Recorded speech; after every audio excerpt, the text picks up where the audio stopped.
What's up, guys? Welcome back to my channel. So I'm here today to talk about part 3 of The Real Housewives of New Jersey Season 13 Reunion, or Season 13 Episode 19. So be sure to like, comment, subscribe, and let's jump right on into it. So the men enter the stage. Frank Catania has some new teeth. John Fuda, during the season, his mustache was like half the size of like a regular mustache. It was almost like a douchey, right above his upper lip kind of mustache. Now he has a full-on mustache, so good for him. Andy brings up Louis' pajamas comment. Louis says that I came out wrong. He's like, oh, me saying that I wore Nono's pajamas came off as creepy, but it was like wearing them in a good, endearing way. And he says that there were some sweatpants that Nono had never worn, so the tags on them and everything. And Louis says he wore them one night in a good, endearing way for Teresa and the girls. And I'm like, how the fuck do you wear some sweatpants in a good, endearing, like, sentimental way? Like, I don't give a fuck. Like, it was just really weird. Yeah, he apologizes to Joe for how it came off, and he goes on to deliver this big ol' spiel about how he always wanted him and Joe to have a good relationship. He welcomed Joe with open arms, wanted to be a good old happy family. All this unnecessary bullshit, and Louis spent his time on stage trying to schmooze everyone, lying his ass off. I believe that Louis is a manipulative narcissist. I think that Teresa is under his spell. I think that Teresa was lying through her teeth at this reunion, and I think Teresa's mini-me, Gia, is also a fucking liar. And I'm saying this because I'm a lot closer in age to Gia than Teresa, bitch. She's 22, I'm 26. I can say what I want, alright? That's all I'm saying. But yeah, and it's just like, oh my gosh, like, and in the past, so I was thinking about, up until now, my whole thing has been, well, you know, Teresa and Melissa don't want to leave the show, but I feel like Teresa may have more to offer in terms of storyline, what's going on.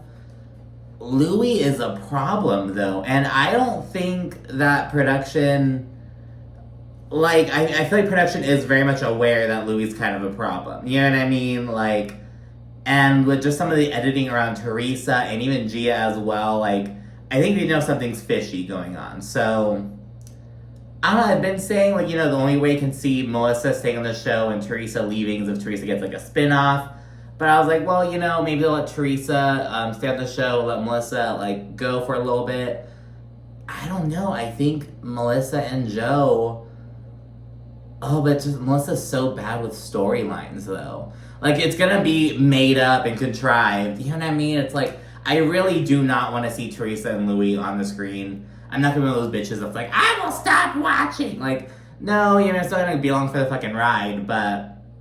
I hope that's not the direction they go, almost. Like, I feel like that's the direction that makes more sense in terms of storyline, what the fans want, you know what I mean? But, I don't know, just seeing Louis lie and schmooze and, no. Joe goes on to bring up how close he and Teresa were after she got home from prison, but she says that's just because they were filming. Teresa again says that they never invited her out to dinner. This seems to be a real thorn in Teresa's side. She's like, you never invited me to dinner. Like, I was like, oh my god, bitch.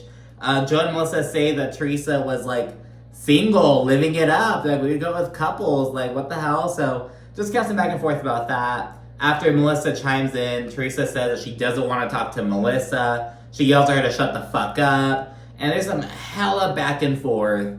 They both accuse each other of being a liar. They bring up old shit. It's the same old fucking story. We then segue to the Real House Husbands of New Jersey, a little husband section. We jump into Frank struggling to let Dolores go. And he takes a moment to, like, let everyone know what's up. He's like, look, when I say I'm struggling to let Dolores go, it's in the sense of letting go of a very close family member, a really good friend. It's not in a sexual or intimate kind of way. He just kind of makes it clear that that Dolores is really his best friend, and that they've kind of crafted this family dynamic that isn't orthodox, but is, you know, purely platonic. And he says that, like, you know, I feel like some viewers, and Polly, if I may say at first, kind of misconstrued that, because, like, there's no, you know, romance between me and Dolores. It's all family. It's all friendship. It's all, like, platonic love, basically. So he talks about that, and he asks Frank if he pays David rent, and Frank's like, I take care of a lot of things around the house. So I'm like, okay, so no, you don't pay rent, but you're like the handyman, or like you're building add-ons, or I don't fucking know, but that's how it kind of sounded. And he says that he and Brittany actually made a down payment on a house, and they're gonna move out and start doing their own thing. So yeah, good for Frank. Polly and Frank then say that they're great before we hop into Bill, and how he's been ignoring his family by chilling in the pool house, according to one viewer. Bill says that he misses out on some family things because of his profession. He's like, I'm a plastic surgeon. I'm at work all day. I'm on go, go, go. Like, this is just this is the negative aspect of this lucrative career, basically, which I don't think anyone can really deny. But he says he's trying to ease up and be more attentive, so good for him. Paulie says that he and Dolores aren't in a rush to get married, but his divorce is actually in the works. And it actually seems like Dolores wants to get married more than Paulie does, by the way that they're kind of talking about it. I don't know, girl. Frank then gets a question about Frankie working for Louis, and he reveals that Frankie's no longer employed with him. And Joe Gorga asks Frank, oh, well, what happened? And Frank's like, and Dolores swoops in, and she's like, he just got a job somewhere else. And that's that. But Joe Gorga says that that's not what he heard. So Dolores shuts that shit down. She's like, Joe Gorga, I've never had an issue with you in the past. Don't start this with me now. You know what I mean? Like, nothing happened. Joe says something about how Frankie told him some of the shit that went down, and this pisses Dolores off. She's like, I don't want to talk about my son. Louis got him a great job. He worked for him for a bit, and he got another job, and that's that. And I'm very grateful to Louis, but it seems very off. And ever since Dolores said that thing about like, ooh, like, you gotta watch out for Jacqueline and Loretta, like, Melissa, you better sleep with one eye open with Jacqueline. So Dolores, like, knows things, and, like, she's all self-preservation, you know what I mean? And it seems like that's what she's doing with Louis. She's like, oh, yeah, nothing happened, she's trying not to get on Louis' bad side. She's trying to not get her family on Louis' bad side. That's what I'm getting from it. I feel like Dolores knows what Louis is capable of. She sees Louis for the kind of man that he is, and she does not want any fucking part in that. So that's genuinely what I do think. Meanwhile, Frank's like, oh, I won't say anything first. They have to bring it up. I won't say anything first.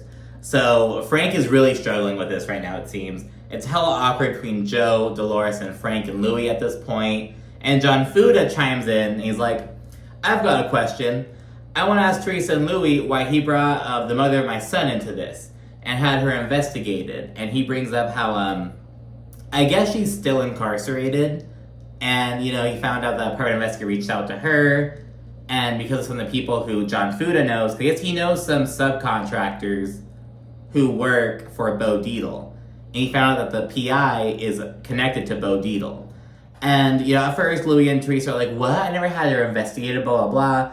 John Fuda, he's like, oh no, I know what you did. You want to start an investigation on me? I did the same thing. And he brings like his own little packet, his own little manila envelope. It's like an eye for an eye. Basically saying he conducted his own investigation, found some shit out, and he tells Louis, just leave my son out of this. Like, leave us out of your bullshit. And Louis is denying it and everything. And then later on, he's like, take it up with Bo Dietl. Take it up with Bo Dietl. Even though he already admitted that Bo Dietl is his good friend, it's just... Louis is lying through his teeth. There's too much bullshit against Louis for it to all be, false. The old, where there's smoke, there's fire. It's like, bitch. At this point, I'm not one to fucking use that phrase, but it's like, girl, at this fucking point, it's just so insane. Andy then brings up how at the finale, Louis proclaimed, oh, Bo Dietl has shit on everyone in this room. And Louis like, I was just so angry. It was just said out of anger. It wasn't true. And then Andy's like, you also said it the next morning. And we get a scene to where Louis was said the exact same thing the next morning in front of Teresa, Dolores, and Jennifer, I believe. And Louis like, I was really worked up about it. That's it. And it's like, oh my God, this Louis is dangerous. That is a dangerous bitch-made ass man. That's all I'm gonna say about that. And yeah, John tells Louis to cut the bullshit. He says he sees right through him and Teresa. John says that he's got connections, big ones, so Yeah, I don't know. Melissa, Louis, Teresa, John, and Margaret, they're all trying to fucking talk, all trying to fucking bring up their receipts. Andy's getting fed up. He yells for everyone to stop talking. This big old thing. Andy then reveals that production got a call about a security guard trying to enter the building, and he's there to offer his services and protect Louis and Teresa, basically. And Louis says that Bo Dietl hired him and brought him in. It's like, what the fuck is going on? It's like this weird flex, this weird psychological bullshit. Like, no, this is Bo Dietl. Like, Bo Dietl is my friend, but I'm not having him investigate you guys. But he is, hiring a security guard for me. It's just like playing these fucking games, like for the sake of fucking bullshit. Like, Louis is a bitch. That's what I'm gonna fucking say.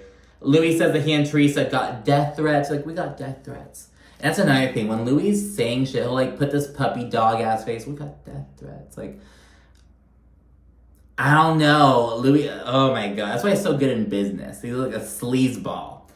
Oh my gosh. And then, after Louis says, oh, Teresa and I got death threats, Joe and Melissa are like, oh wow, of course. Like, all of a fucking sudden, 13 seasons into the show, never had an issue like this, and now people are getting death threats. All of a sudden, once Louis joins the cast. Wow. John Fuda says that Louis is a good con man. Louis then says that Bo Dietl is investigating someone who's harassing him, and he says that Margaret is in communication with that person. And it's like, of course she is. Of course, Margaret. Margaret then says that Louis is under criminal investigation for threatening her son, but Louis says that she's lying. You're like, you're lying. And it's like, who are you to call someone? I am just so over Louis. Like, oh my goodness. Moving forward, a viewer then asks about Pizzagate, and Joe says that Louis ghosted him. Now, Louis denies this. He's like, ghosting is when you don't reach out to someone for like 6 months. Now, did I, not call you back for a few days? Yeah. And it's like, okay, Louis. But yeah, and Louis says that Joe came in with the idea for Teresa. That's Louis' whole story, that it was Joe's idea, but he approached him about it for Teresa and the girls. And it's like, now why would Joe do that? Why wouldn't he want to be a part of that adult? Like, why would Joe do that? But anyways, Louis says he was all for it, and he dropped $110K for the idea. Louis says that everything was put in Teresa's name because it was for her, but he still offered Joe Gorga 5 to 10% to be nice. Of course, Louis just being the nice guy. Like, I'm just gonna be the nice guy. So yeah, Joe Gorga says that he and Louis never talked about money because they had not gotten to that phase at all yet, but it was supposed to involve the whole family, like Teresa, her girls, Louis, his sons, Joe, Melissa, their kids. It was going to be a whole family thing. But they cut the Gorgas out. That's what Joe Gorga's saying. There's even more back and forth. They say that Louis lost about $200K in total, and the ovens are just sitting in a warehouse, just never going to see the light of day, basically. Joe offers to buy half of them, but nah. Andy then asks for John Fuda's input, because I guess John Fuda has a lot of businesses, and he's like, well, if it was Joe's idea, he should have written something up beforehand, blah, blah, blah, kind of giving that insight. And Teresa starts interrupting, and she's like, yes, exactly, he should have done that. Like, Teresa interrupts a lot in this reunion. Andy yells, he's very angry, like, let him talk! Just angry, he just wants to, not really angry, but just frustrated, like fed up, wants to move on. Lord knows how many hours they've been there at this point, so yeah. Andy then asks Louis about the speculation about the business deal between him and Dina's husband. Louis says that Joe Gorga flat out lied and that Dina's man threatened to sue him for discussing a private conversation on national television. Louis calls Joe an actor, and Joe calls Louis a woman abuser. I'm like, holy shit. Like, Teresa and Louis get all fucking upset. Louis says that Joe's gonna meet his match one day, and that he's a bully. Louis is so mad. Joe says that Louis is really good at flipping in a second, playing the nice guy, and blah. It's just all a facade. He's a big ol' schmoozer. Andy then returns to the whole Jacqueline Loretta story about how she allegedly told Teresa that Joe and Melissa Gorga were buddy-buddy with Joe Giudice's ex-business partner, who ratted on Teresa. that whole thing. Frank then asked Joe to release attorney-client privilege, and he reveals that he was representing Joe at the time. And the West Patterson FBI office reached out and wanted to talk to Joe Gorga about Joe Giudice. However, Frank says that Joe Gorga never met up with him, never said a thing, but Teresa seems to think otherwise. Joe says that he would have never ratted on Joe Giudice for a simple reason that would have negatively impacted Teresa and her daughters. He's like, no matter how much I may have disliked him, I would have never done him like that. And he also says that, like, I loved him, to be honest. Like, no matter what anyone thinks, I did. So, can talk about that for a little bit. Teresa says that Jacqueline has no reason to lie. And it's like, I mean, I get, like, oh, she has no reason to lie. She has no reason not to lie either. You know what I mean? It's like, I don't know, girl. Joe then brings up Louis' shady past. Teresa stands up and she's like, Joe, you shouldn't talk about anyone's past because you have things in your past too. You have things in your past too. And then Louis' like, it's only a matter of time. So I'm like, ooh, scary. Randomly, Teresa's like, Margaret ruined the family. This whole... Margaret is like taking random fucking shots. It's like really fucking crazy. Andy tries to regain control and he asks Joe what he thought about seeing Gia and Gabriella so upset over his past comments on the podcast. He says that the kid shouldn't be getting involved. There's some back and forth over the put food on the table comment. Nothing we haven't heard before. Teresa keeps interrupting but tells everyone to shut the fuck up whenever Louis wants to say anything. It's really quite annoying. Joe brings up Gia telling him that he could do better than Melissa, and Teresa calls Gia on the phone and she denies it. Teresa then gets emotional, so that she always put Joe first. They used to be best friends, and now they've come to this point. She cries, so that's disgraceful and disgusting for running off stage. She's then like, and don't follow me! And we see Joe, and he's seated as fuck. And it's like, girl, no one was gonna follow you. Like, calm down. It was just so, whatever. She's like, this is not the way I'd raise my children. Well, she's crying and shit. Melissa says that Teresa's just embarrassed, and all this shit, and it's like, oh my goodness, this whole spectacle. Backstage, Teresa calls Gia crying. She says that Joe lies. Meanwhile, Joe and Melissa say that Teresa has Gia lying on national TV. So these are the whole accusations going on. And we see Gia, she asks Teresa, did they say anything else about me? Like, did any housewives, did they say I said anything? And they're like, no.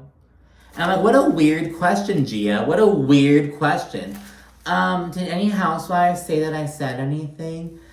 Which suggests that Gia said some shit around maybe Jennifer or Dolores, but they didn't air it out. I'm just going off of the question. I was like, this is a really odd, interesting question. And it's also interesting that production included it. I think they're on to Teresa, Louis, and Gia. I swear to you, that's what I think. I think they're onto these bitches. And that's why I'm unsure if Teresa and Louis are going to be the ones to come back. Because Melissa seems to be getting the better edit, if I do say so myself. Back on the stage, Frank says he's never seen things this bad. Melissa says that Louis wants a little folder on everyone because there's so much shit out about him that he wants a little something on everyone, just in case. Andy goes backstage. Teresa says that Joe's lying about Gia. Then, all of a sudden, Teresa and Louis, they're like, no, Gia told us that she never said that. And we didn't even know that Gia called Joe. Gia called Joe to try to convince him to come to our wedding and this big old thing. But Gia said that she didn't say that. And then they're like, and Gia also said that if she were to say, you can do so much better, it would have been in the context of you can do better, like you can show up and be there for your sister. Not in the sense that he could do better than Melissa, in the sense that he could do better for, and it's like, so all of a sudden they're going from Gia never said that to, well, you know, I didn't know she even called him, but, you know, she's saying she didn't, to now, oh, well, you know, if she did say that, she said it in this way. Gia's fucking lying. It's not adding up, and I'm not a Melissa stan, I'm not a Teresa stan. Their story just makes more sense. Like, the the puzzle pieces aren't aligning, basically, when it comes to Teresa's side of the matter. Andy then asks Louis about all the accusations against him. Louis said that they're to build a narrative, which is sad. Fucking douchebag. Andy then has him return to the stage so that they can wrap up. He also apologizes for yelling at Teresa at this point. Back on the stage, Andy says that it's obvious that they aren't gonna, get to a resolution. But he asks if Teresa and Joe have anything that they'd like to say to each other at this point. Teresa says that she's heartbroken, and Joe says, I'll never say never, and I'll always love you, Tree, but maybe we should just forget about each other for a little bit. And he tells Louis the same thing. We should just, do our own thing, just kind of forget all about each other. You do you, we'll do me. And yeah, Frank then chimes in, asking Louis to promise to not investigate them anymore. Louis is like, I never had you investigated. And Frank is like, no, I'm not getting to that, but can you just give me your word? There's a credibility issue. Can you just tell me you're not going to do it? So he says, Louis gets up to shake Frank's hand. He also shakes Joe's hand while they're back there. I'm like, get the fuck away. Stop. Stop it, Louis. Andy then asks the husbands to leave. Before he heads out, Louis scuttles over to John and Rachel Fuda. He tells Rachel, oh, you're a great mother. You're doing some great things for your child, blah, blah, blah. And he tells John, oh, I'm sorry about everything, but we can move forward. And John, he's like, look, man, just admit that you investigated my son's mother, we can move forward. And Louis like, I didn't do that. And John's thinking basically, if you're gonna come to me and fucking apologize, fucking own up to it, and then we can be good. But Louis saying he didn't do it, but John's remaining adamant that he did. And yeah, they really get nowhere. But I'm so glad that John Fuda called him out. He's like, no, don't fucking come over here, try to make nice. You're gonna fucking own up to what you did, or there's nothing else to say. And so yeah, that's how they end out. Backstage, Joe says that, nothing really got resolved. He says that he just wants Teresa to be happy, and he hates to see her act this way. But John Fuda says that Joe did well. You held your composure, you made your points. And I really do think that out of, Joe, Melissa, Teresa, Louis, I think that Joe was maybe one of the more rational. I think Joe and Melissa were the more rational half. I think Joe may have been the most rational overall.